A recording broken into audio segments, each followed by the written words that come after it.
não assassinarás. E muitos de nós, às vezes, estamos caminhando para assassinar a nossa fé.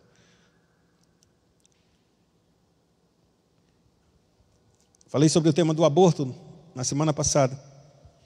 E eu queria trazer esse vídeo. Esse vídeo é um filme, Nefários, sei lá, é em inglês a palavra. E ele trata de um homem condenado à pena de morte. E a sentença dele vai ser julgada se ele realmente era um louco ou se não é. Então ele está no corredor de morte e o juiz autoriza que um psiquiatra vá conversar com esse homem, porque esse homem ele está se dizendo que ele era o diabo, o próprio Satanás. Ele tinha feito algumas coisas que levou ele para a prisão. E agora, nesses últimos dias da vida dele, vamos assim colocar, ele começa a se considerar que ele era o próprio diabo.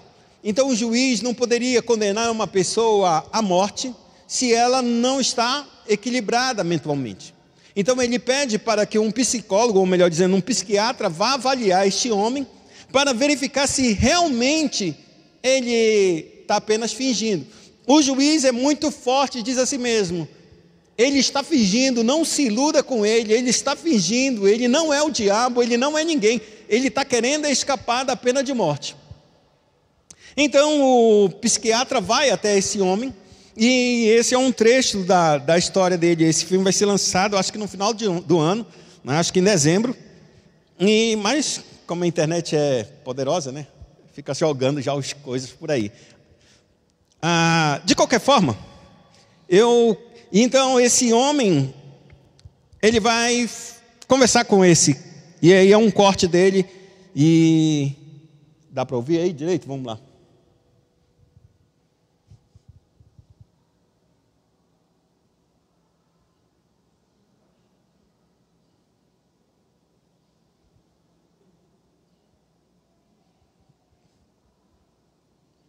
Nada?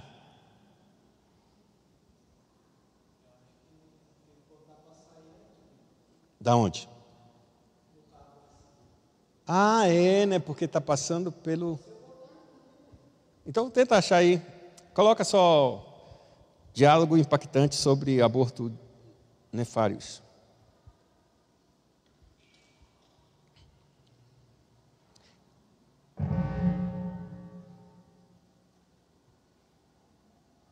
Como é que... o áudio só sai por causa do som ali, né? Ele está aqui, né?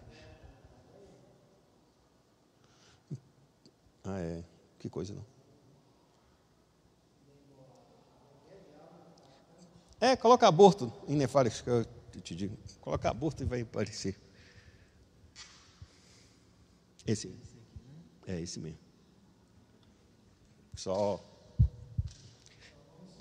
vamos sincronizar. Espera aí.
Tá bom, só esse texto. Esse filme está dando muita repercussão a nível mundial, porque o diabo é quase um pregador do evangelho. Ele está relatando nessa história que esse homem, que esse psiquiatra foi lá, ele cometeu 3 assassinatos. O primeiro assassinato é a eutanásia. Sua mãe estava doente e ele disse, para abreviar a vida da mãe dele, ele resolveu assassinar porque a mãe dele estava muito doente. Então ele disse, com um sentimento de muita dó, não queria ter sofrimento. Aí esse homem, né, ele diz assim mesmo, disse, você teve muita pena, muita dó, muito sentimento. E os 4 milhões de dólares que você recebeu por causa da morte da sua mãe? Não tem nada a ver, né? Aí o segundo assassinato, ele fala sobre essa mulher. A namorada dele, ele engravida e ele obriga a menina a fazer o aborto. E ao fazer aborto, está acontecendo na mesma hora que ele está interrogando esse homem. E ele está indo embora. Quando ele está indo embora, disse, ei, e quanto tal? Aí ele fala da filha da namorada desse rapaz. E ele volta e o diálogo segue exatamente isso. Eu não estou preparado para ser pai. Você não está preparado. Não, a vida é dela, ela faz a vontade dela, é a vontade dela. E aí ele diz assim mesmo, faça-se a tua vontade. Lembra-se de Jesus? Faça-se a tua vontade, no Getsemane. E então aí ele termina e diz assim mesmo, não, você está me comparando com você é um assassino, você acha que eu também sou assassino? Você não é não. Ele disse, olha, eu não estou preparado para ser pai, eu faço da minha vida o que eu quiser. E aí o diabo na vida dessa pessoa diz assim mesmo, eu não teria dito de outra forma melhor do que você fez. Eu faço e posso viver a minha vida do jeito que eu quiser. E aí então ele faz a analogia do que acontecia nos tempos antigos sobre um aborto de uma criança ser sacrificada ao deus Moloque. E que ela era colocada exatamente na fogueira e dentro da barriga e era queimada. Só que quando era colocado e os gritos eram agoniantes de uma criança, eles tocavam os tambores exatamente para abafar o grito das crianças. Mais tarde fizeram um Moloque ainda muito maior, um gigantesco, com os seus braços que tinham dobradiças que faziam com que a criança entrasse. E quando fazia isso, os braços eram de metais para exatamente não serem destruídos da imagem.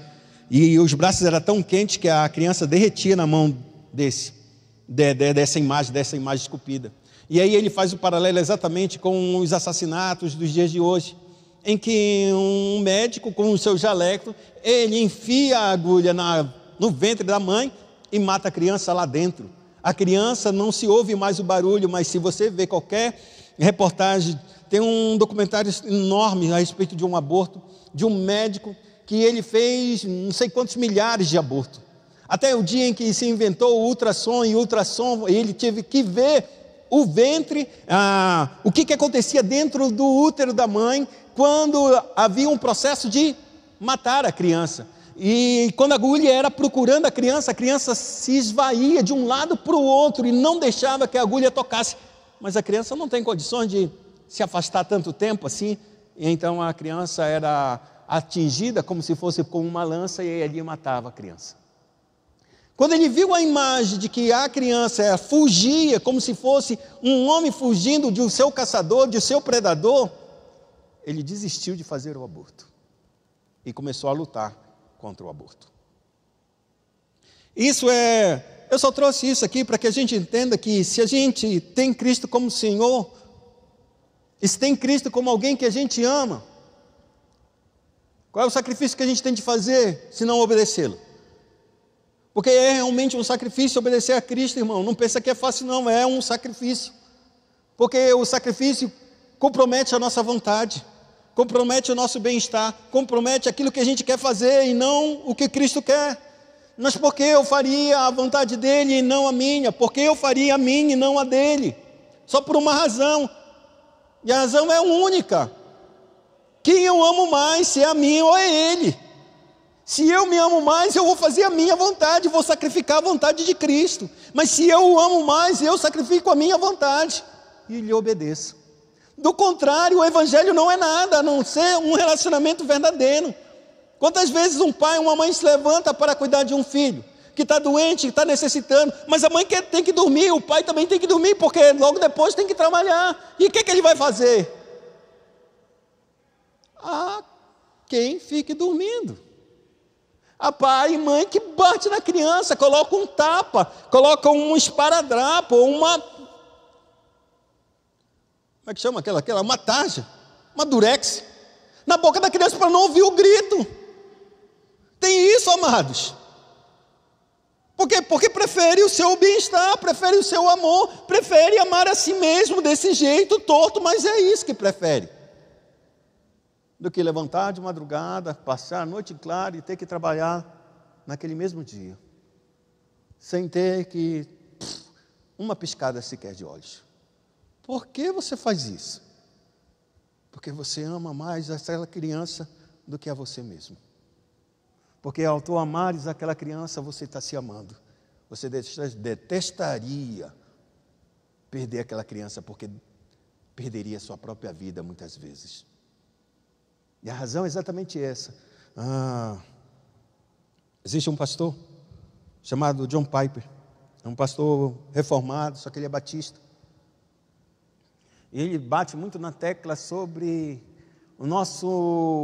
a grande alegria de servir a Deus é sentir prazer em Deus. Ele desenvolve uma tese que é impressionante. Ele diz que para que a gente caminhe com Deus e a gente caminhe verdadeiramente com Deus, a gente tem que ter muito prazer em Deus. E Deus tem um desejo enorme de nos satisfazer com prazer. O prazer da sua presença. Se não tivermos o prazer da sua presença em nós, não caminharemos com o evangelho.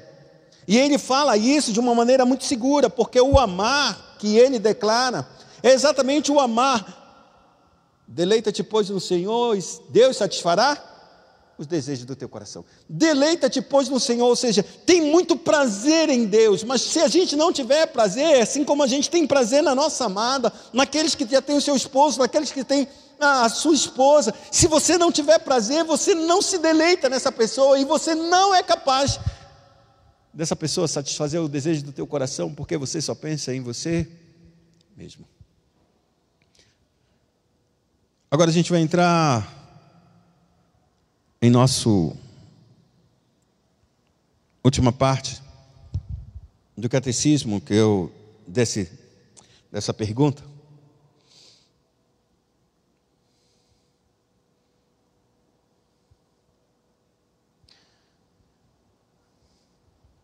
Deus proíbe a eutanásia. Sexto mandamento: não assassinarás.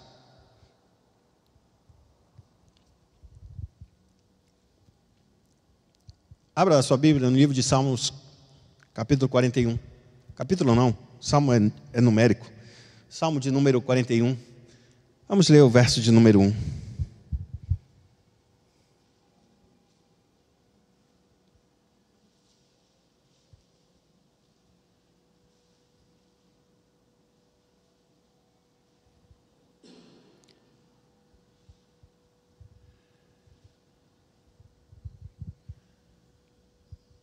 Verso 1 somente.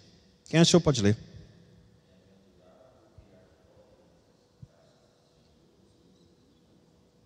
Bem-aventurado aquele que acode, ajuda, assiste um necessitado, aquele que está padecendo de alguma necessidade, seja ela espiritual, seja ela física, seja ela emocional.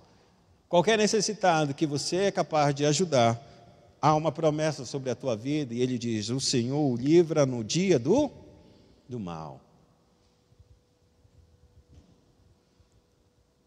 Deus proíbe a eutanásia. O que é a eutanásia? É o suicídio assistido. Há dois tipos de eutanásia. A primeira que a gente chama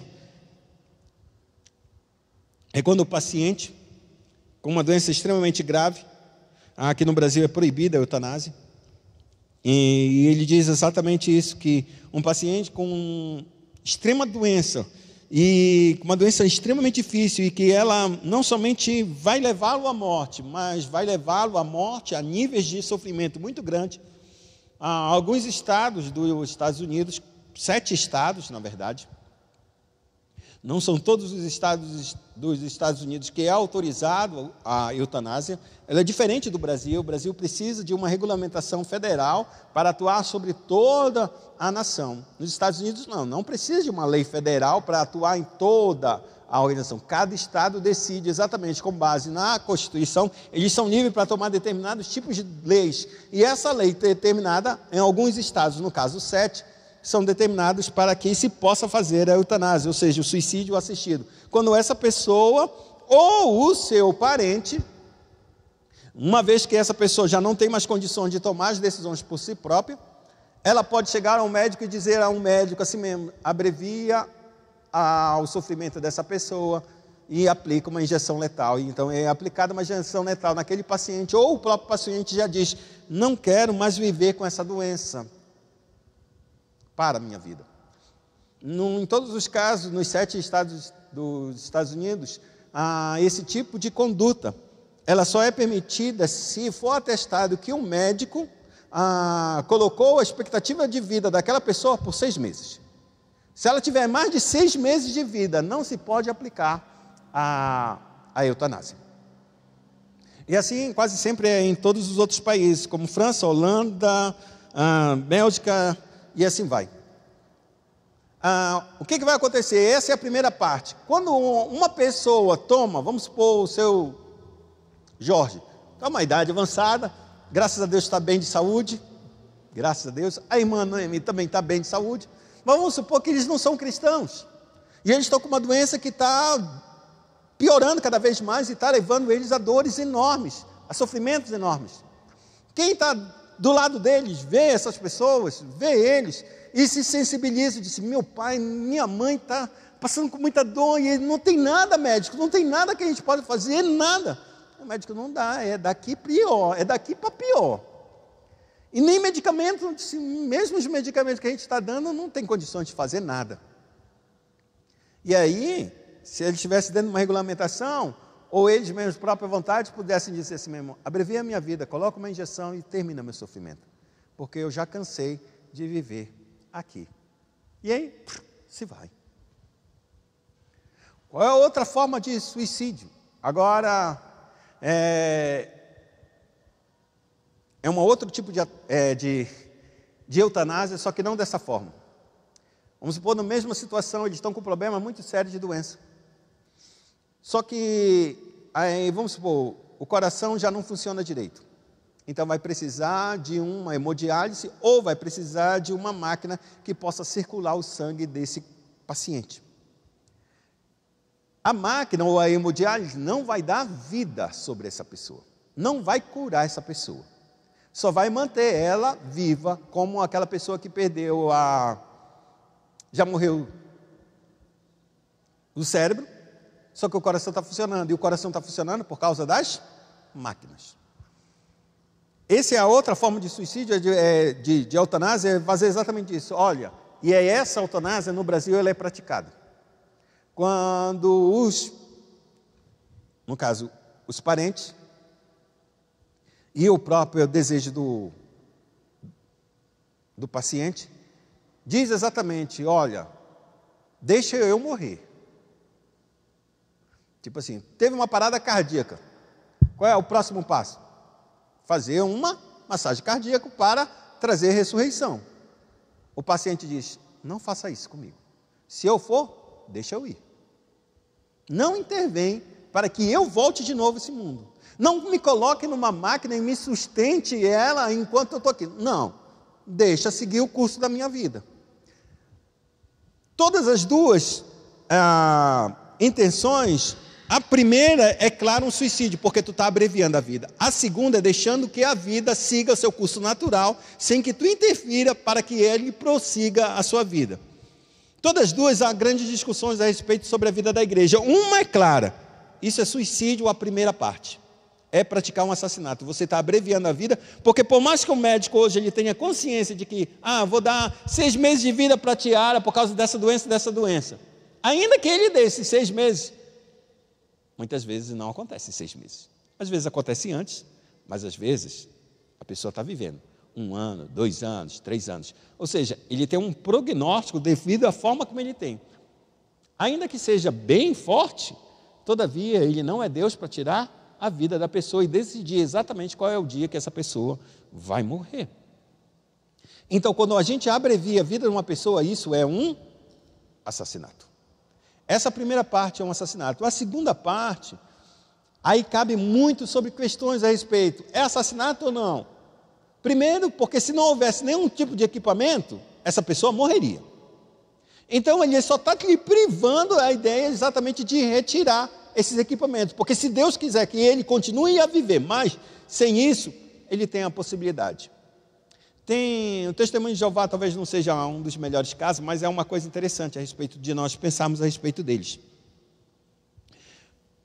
Um fiel testemunho de Jeová, ele não permite que haja transfusão de sangue. Ele não aceita. Então, quando ele entra dentro do hospital por qualquer acidente, todo médico ele é obrigado a permitir permissão para fazer qualquer tipo de procedimento no indivíduo. A não ser que esse indivíduo que chegue no hospital, chegue inconsciente e não encontre-se nenhum responsável por ele. Aí ele, pela ética médica, ele é responsável em trazer vida para essa pessoa. Mas se essa pessoa, tipo, vamos supor, a Angelina é testemunha de Jeová. Ela teve um problema no fígado dela, no rim dela, e ela vai precisar fazer uma cirurgia. Ela vai, está em sã consciência. A família está em sã consciência. Angelina, mais de 18 anos de idade. Só que quando ela entrar, o médico diz assim mesmo, ela vai ser preciso fazer uma intervenção cirúrgica. E ela vai precisar de transfusão de sangue. Ela disse, epa, comigo não. Sou testemunho de Jeová e não recebo sangue de outra pessoa. Aí o médico fica de mãos atadas, porque o médico não pode fazer. Na ética médica ele deveria fazer. Já houve muitas brigas a respeito disso. Mas o ponto é o seguinte, que o médico já não poderia fazer. Nem os pais podem intervir sobre isso. Então o que é que o médico faz? Não faz. E se faz, ele vai ter que colocar um outro sangue. Por essa posição do testemunho de Jeová, sabe o que aconteceu? As pessoas passaram a fabricar o sangue da própria pessoa. Pega o sangue dela, retira o sangue dela, por um processo. E esse processo ele é recriado, de maneira que ele possa entrar numa máquina como se fosse uma hemodiálise, sai o sangue dela e volta o sangue dela. Mas isso aconteceu por causa de uma posição de fé do testemunho de Jeová, que não receberia um sangue de outra pessoa. É lógico que não é em todos os países que consegue isso. Os Estados Unidos conseguiu. Aqui no Brasil ainda não se tem isso em todos os países, porque isso demanda um processo extremamente caro. Mas, de qualquer forma, foi uma posição de fé. E o que eu estou colocando aqui para nós é exatamente isso. Qual é a nossa posição de fé em relação à eutanásia? Como a gente se processa isso? Para que vocês tenham uma ideia como isso é sério para nós. Segunda Guerra Mundial. Diz assim, durante a ocupação nazista na Holanda, médicos holandeses recusaram-se a obedecer a ordem das tropas nazistas que queriam que os médicos permitissem a morte de idosos e doentes terminais. Em 2001, esse país foi o primeiro a dar status legal ao suicídio assistido por médicos.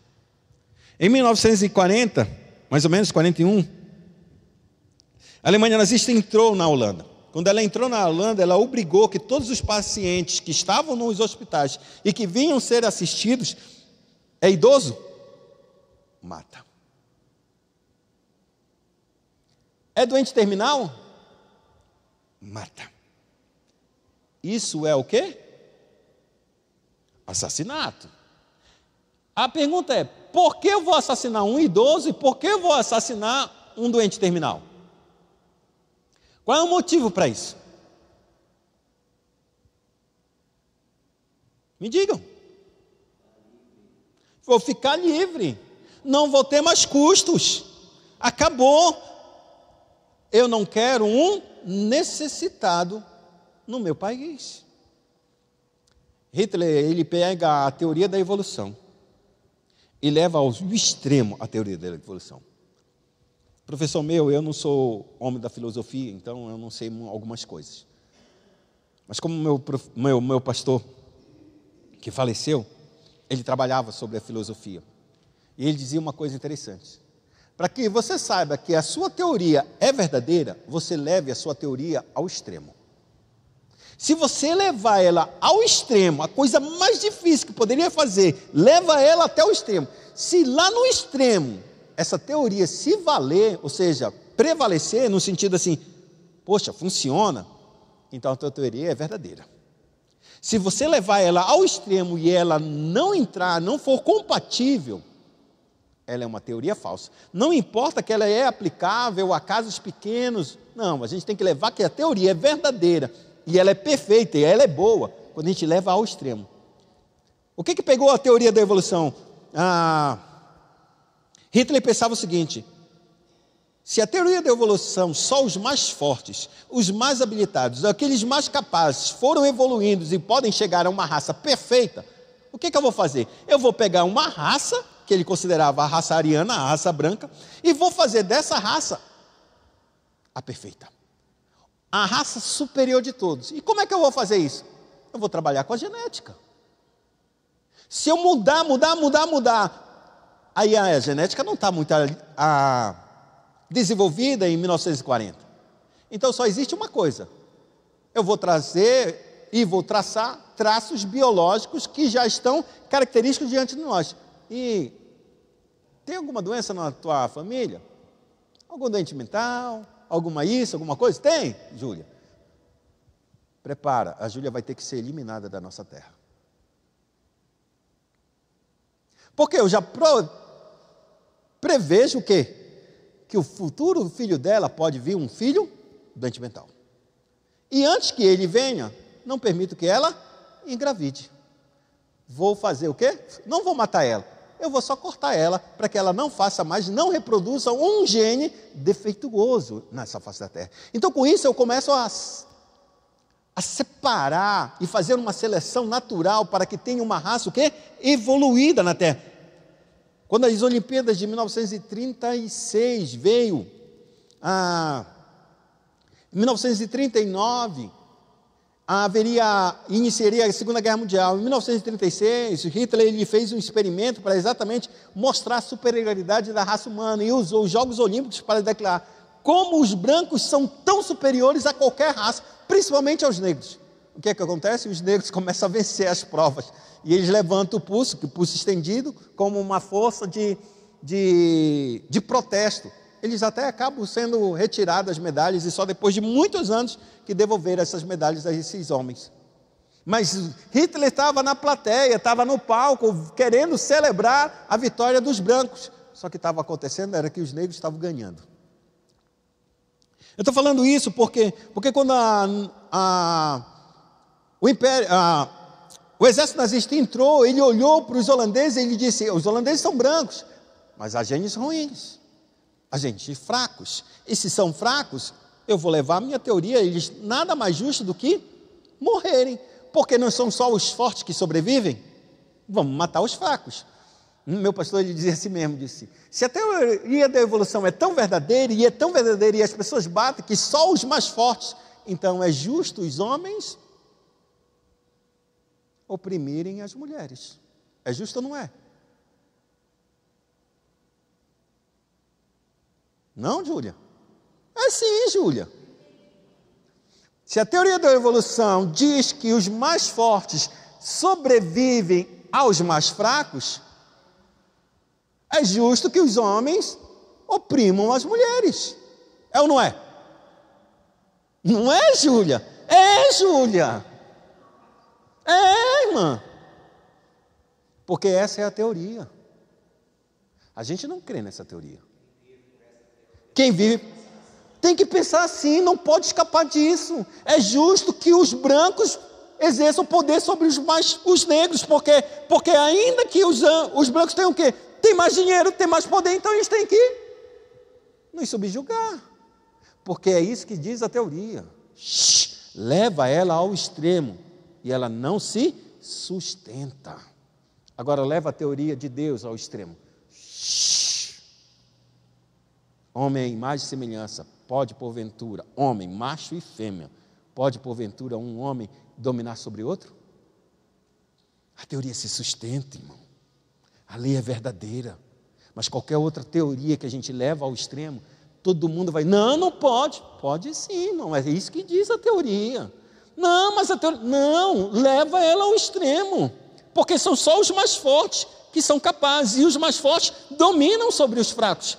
Se o homem é mais forte que a mulher, é justo que a mulher seja dominada. É justo que os sãos matem os doentes. Mas o Salmo de número 41, verso 1, ele diz claramente: bem-aventurado é aqueles que ajudam, assistem ao necessitado, porque o Senhor o livrará no dia mau. Que dia mau é esse? Qual será esse dia que é dia mau? A Bíblia diz que o dia do Senhor será um dia de trevas.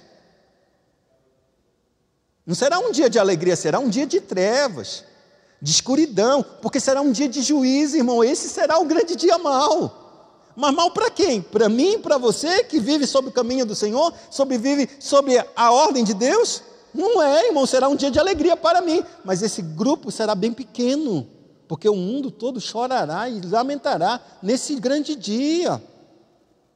Esse dia vai ser mau para eles, porque o segredo dos corações de todos os homens será revelado, será estampado. E aqui é interessante, porque em 2001, aqueles médicos que recusaram que a ordem de Hitler, dizendo: não vamos matar os doentes, não vamos matar os necessitados, não vamos permitir a morte dos idosos, não vamos permitir aqueles que estão em fase terminal, a gente vai cuidar deles até o final da vida. Custe o que custar, a gente vai cuidar deles. Virou o século, 2001, virou o século. E ele se tornou o primeiro país a dar status legal sobre a eutanásia. Certo autor, como Malcolm, diz o seguinte: ele observou que era um crime de guerra. Após uma geração, transformou-se em um ato de compaixão. Quando os nazistas entraram e pediram que a morte dos idosos e matar aqueles que estavam em paciente terminal, isso se tornou um crime de guerra. Uma geração passou. Aqueles médicos que eram pais e que agora eram avós, se tornou uma nova geração, se levantou uma nova geração. Essa nova geração considerou o quê? Que agora não era um crime de guerra, mas era uma compaixão fazer isso com uma pessoa. Eu gosto do texto de Isaías que ele diz: ai daqueles que tomam o mal por bem e o bem por mal. O doce pelo amargo e o amargo por doce. Deus diz: ai. Que trocam a verdade pela mentira e a mentira pela verdade, o bem pelo mal e o mal por bem. Há uma mudança e é exatamente isso que acontece aqui.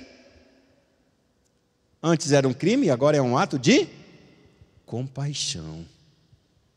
Mas o texto ainda continua: bem-aventurado aqueles que ajudam o necessitado, que carecem de ajuda, que carecem de atenção. E aí ele diz: assim toda a vida humana é preciosa, mesmo a vida de quem ainda não nasceu.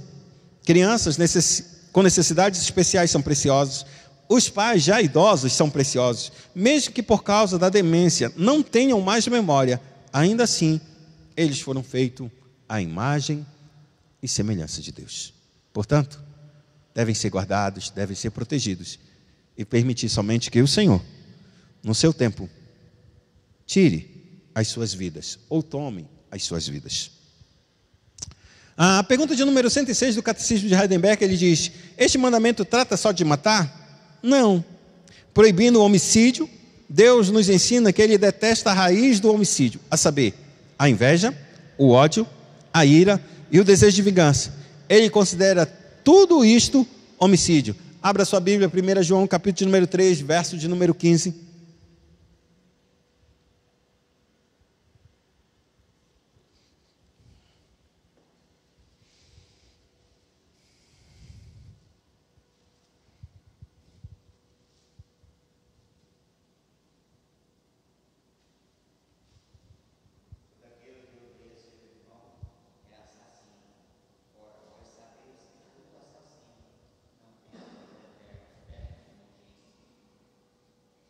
Eu queria continuar nesse texto, 1 João, capítulo de número 3. Repete, Licídio.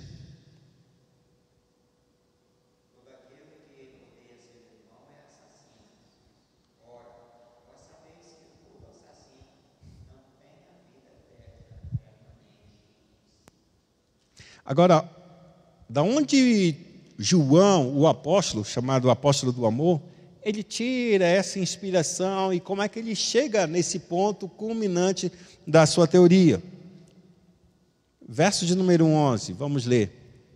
Porque a mensagem que eu vejo desde o princípio é esta, que nos amemos uns aos outros.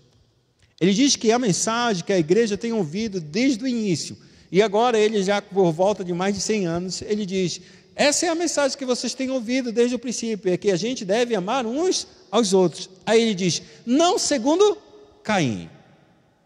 Epa, não segundo Caim? Aí olha só o que ele diz, que era do maligno, e assassinou seu irmão. E por que o assassinou? Porque ele o amava? Porque as suas obras eram mais e as de seus irmãos justas. Irmão, não vos maravilheis se o mundo vos odeia. Quem te odeia?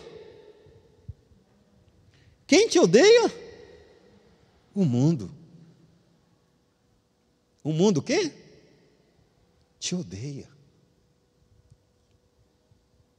Você já parou para pensar? Júlia, vamos pensar o seguinte. Tu conhece o Lula? O Lula, tu conheces? Conhece o Lula? Não, conhece mesmo o Lula? Não, só sabe que ele é teu presidente, que nem o meu, né? Certo? Como todo mundo aqui. Mas você não conhece, também eu um pouco não conheço. Espero que eu não conheça também, mas de repente vai que eu conheça, né? Se ele te odiar, o que isso interfere na tua vida? Ele tem até um certo poder, mas vamos supor que ele te odeia, mas ele não... Disse, sou presidente, eu não posso fazer tanto mal, né? Eu posso fazer armar minhas tretas por aí, mas, de fato, se a gente não olhar por esse lado, apenas só te odiou, muda alguma coisa na tua vida? Não, né? Muda.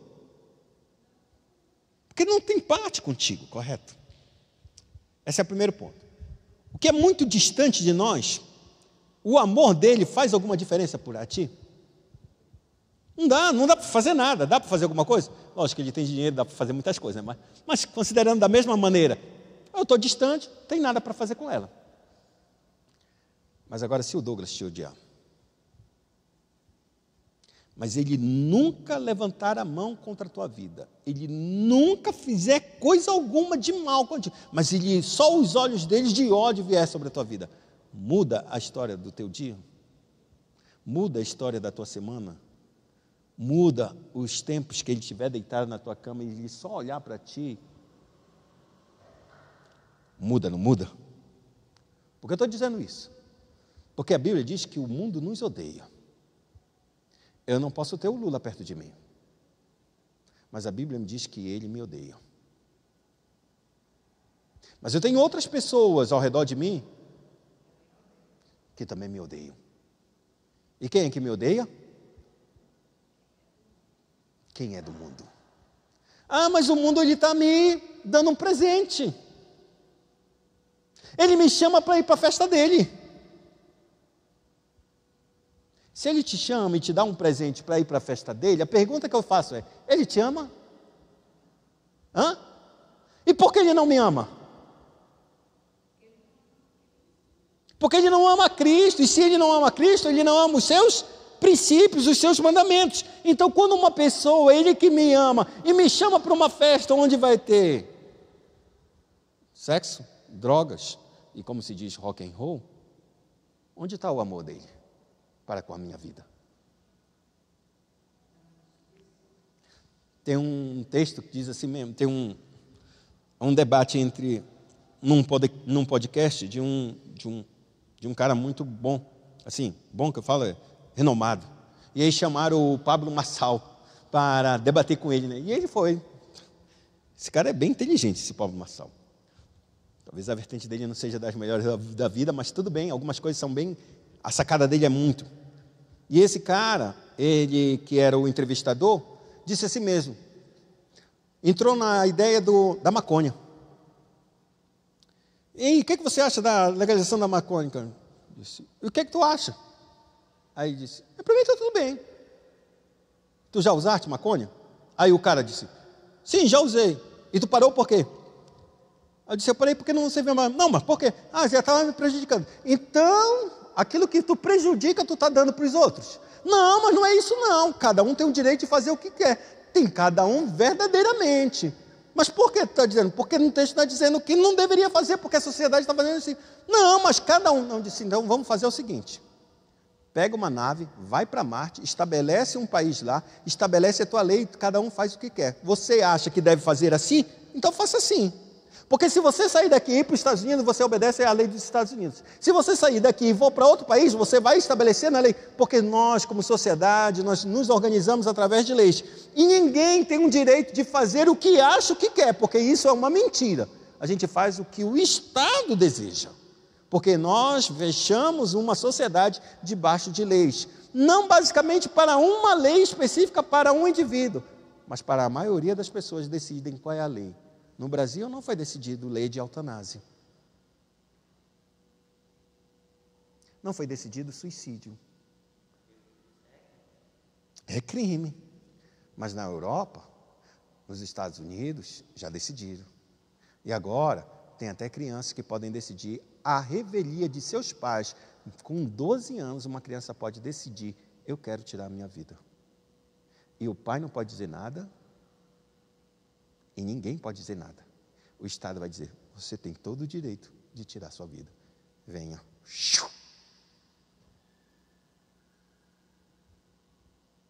Esse é o padrão que a gente está seguindo nesse mundo.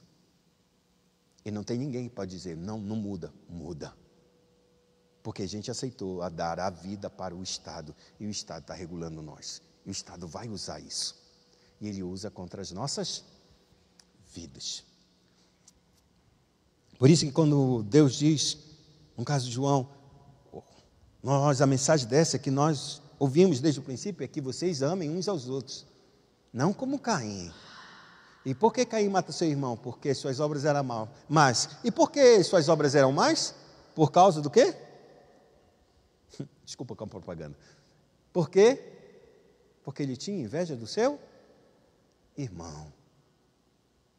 Ele o matou. Ele teve inveja, a inveja cresceu para a ira, o ódio foi levantado, e o final foi o quê? O assassinato.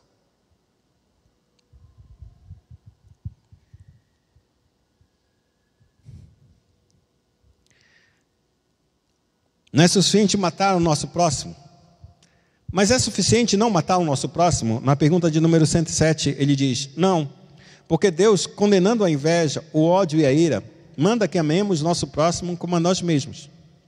E mostraremos paciência, paz, mansidão, misericórdia e gentileza para com ele. Abra sua Bíblia aí, livro de Romanos, capítulo de número 12, verso de número 10.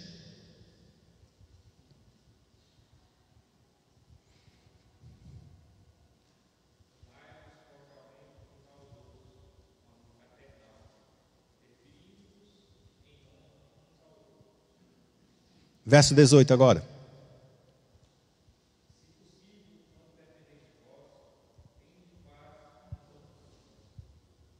Se for possível, tudo que estiver ao teu alcance, tenha paz uns com os outros. Isso é uma das bem-aventuranças. Bem-aventurados são os pacificadores, porque serão chamados o quê? Filhos de Deus. Só quem promove a paz é um filho de Deus. Quem promove guerra é um filho do diabo. Último texto que eu queria abrir com vocês, Gálatas, capítulo de número 6, verso 1 e 2.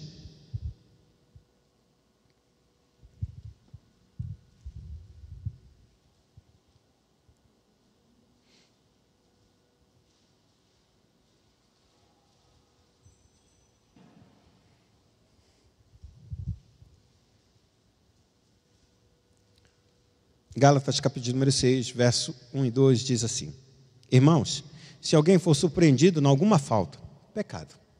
Vós que sois espirituais, corrigi-o com espírito de brandura. E guarda-te, para que não sejas também tentado. O apóstolo Paulo está ensinando aos Gálatas, para que, uma vez que às vezes, a gente é pego de surpresa com determinadas atitudes de determinados irmãos. Quando a gente é pego de surpresa por uma falta de algum irmão, diz, caramba, isso aconteceu na vida dele, isso aconteceu na vida dela.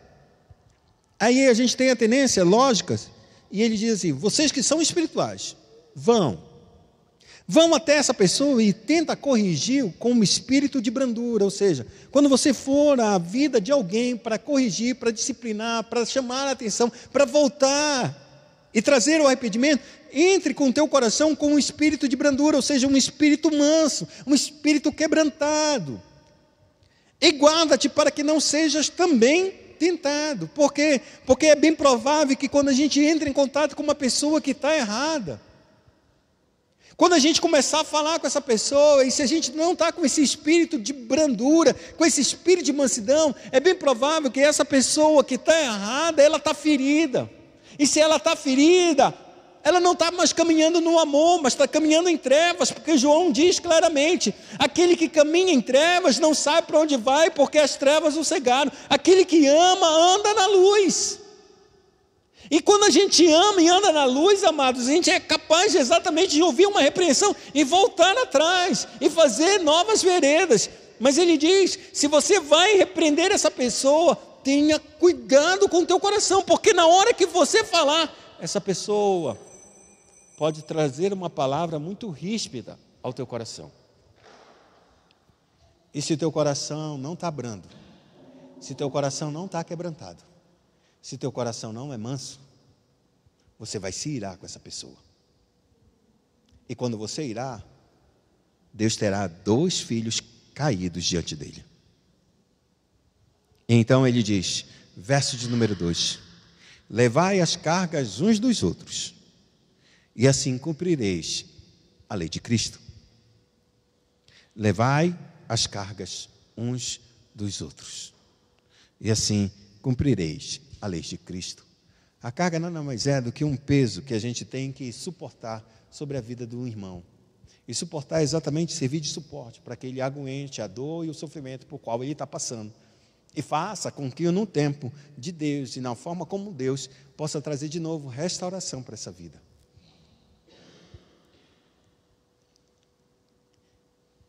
Pense numa pessoa que talvez tenha perdido o marido, ou tenha perdido a esposa, ou qualquer ente querido.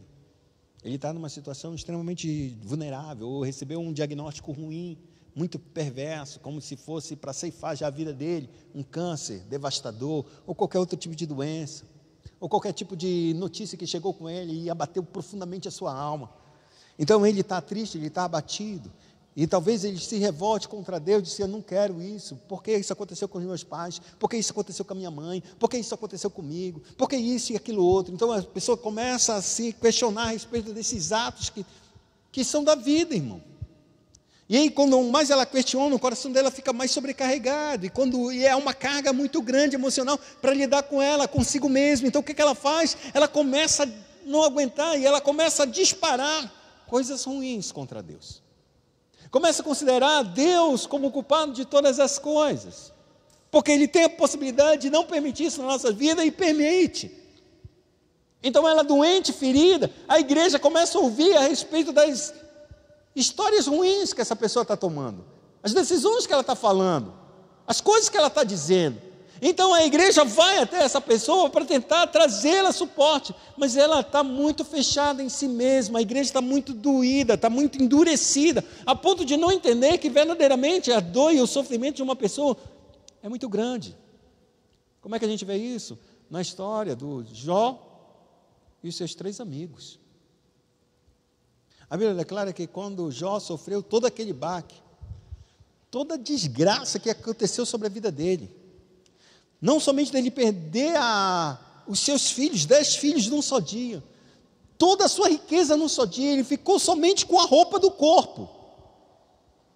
E depois ele perde, depois de um período de tempo, ele não só perdeu tudo isso, ele perde também a sua própria saúde. Essas notícias chegaram a lugares distantes, e os seus amigos, que eram amigos dele, foram até Jó. Ouviram a história a respeito de toda a catástrofe que se abateu sobre ele. Eles foram. É a igreja indo aos necessitados, aos doentes, aos aflitos. Quando a igreja chegou até eles, quando ele viu a situação de Jó na prática, eles não conseguiram dizer uma palavra. A Bíblia diz que eles sentaram junto com Jó e por 7 dias não falaram. Só conseguiam chorar junto com Jó. Nisso se cumpre a palavra: chorai com os que choram, se alegrai com os que se alegram. Terminados esses 7 dias, a Bíblia declara que Jó, não aguentando a sua dor, começou a falar besteira a respeito de si mesmo. E ao falar besteira a respeito de si mesmo, desejando a sua própria morte, que não deveria ter nascido nesse mundo, ele estava dizendo e automaticamente e indiretamente estava culpando Deus que colocou ele nesse mundo para sofrer esse tipo de coisa. Era melhor que ele ter sido um aborto. Agora presta atenção, ele está falando contra Deus. Quem de vocês gosta que ouvir alguém falando coisas ruins de Deus? É como falar de um filho nosso, não é não? Só que de um nível maior. Eles não gostaram. Quando eles não gostaram, o que começaram a fazer? Eles se iraram. E quando a gente se ira, amado, os médicos dizem claramente, existe um processo no nosso cérebro de vários tipos de substâncias que causam entorpecimento no nosso cérebro. Quando uma pessoa bebe, se embriaga com álcool, o cérebro dela, existe uma camada que passa assim por cima do cérebro dele, de maneira que ele não é capaz de perceber as reações que deve tomar. É como se ele não tivesse realmente no senso lógico dele, na sua perfeita consciência para tomar determinada decisão. Quando a ira acontece no coração da gente, essa mesma substância não injetada por um álcool, mas produzida pelo nosso próprio organismo, ela vem sobre o nosso cérebro, impedindo que a gente tome decisões racionais. Foi isso que aconteceu com esses 3 homens. Eles ouviram Jó, ouviram seu lamento, perceberam que Jó estava acusando Deus, eles não aceitaram isso. Quando eles não aceitaram, eles se iraram, e quando eles se iraram, começaram a falar de maneira agressiva para com Jó. Sabe qual é o final dessa história? A Bíblia declara que Jó teve que orar por esses 3 homens. E quando ele orou, Deus mudou a história de Jó. Às vezes a gente vai diante de uma pessoa que está ferida. Essa pessoa vai falar coisa ruim, talvez. E essa coisa ruim vai atingir as nossas vidas, porque a gente não quer ouvir a respeito de Deus, que Deus é ruim, que Deus é mau, que Deus é isso, que Deus é aquilo outro. A gente toma as dores de Deus e não percebe que essa pessoa é um necessitado. Ela está ferida, ela está machucada. Não significa dizer que a gente vai dizer e vai aprovar as suas palavras, mas a gente tem que tomar cuidado com as nossas palavras a partir de então, para que a gente seja um processo de restauração e não um processo de afastamento ainda maior para com essa pessoa.